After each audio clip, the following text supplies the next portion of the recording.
ప్రభుత్వం, కోర్ట్ల మధ్య ఉండే రాజ్యాంగ సరిహద్దులను నిర్దేశించే ఆర్టికల్ 122 గురించి ఇప్పుడు వివరంగా తెలుసుకుందాం.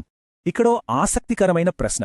పార్లమెంట్ తన సొంత రూల్స్ని తానే బ్రేక్ చేస్తే ఎవరు ప్రశ్నిస్తారు? ఇక్కడే ఆర్టికల్ 122 ఒక బలమైన కవచంలా పనిచేస్తుంది. పార్లమెంటు కార్యకలాపాలను కోర్టులు ప్రశ్నించకూడదని ఇది చెబుతుంది. అంటే అసలు రూల్ ఏంటంటే పార్లమెంట్ లోపల జరిగే ప్రక్రియలో కోర్టులు ఎట్టి పరిస్థితుల్లోనూ తలదూర్చకూడదు. అయితే ఈ రక్షణ అనేది కేవలం విధానపరమైన లోపాలు అనే ఖచ్చితమైన బౌండరీ దగ్గరే ఆగిపోతుంది సుమా.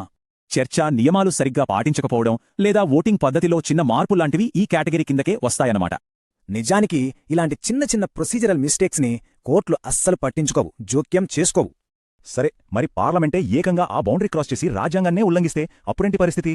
ఇక్కడే చిన్నపాటి విధానపరమైన లోపానికి, ఏకంగా రాజ్యాంగ ఉల్లంఘనకు మధ్య ఉన్న చాలా క్లియర్ డిఫరెన్స్ మనకు అర్థమవుతుంది.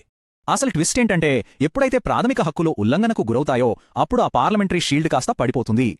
అంటే ఏదైనా చట్టం రాజ్యాంగానికి విరుద్ధంగా ఉంటే దాన్ని కాపాడేందుకు కోర్టులు వెంటనే రంగంలోకి దిగుతాయన్నమాట.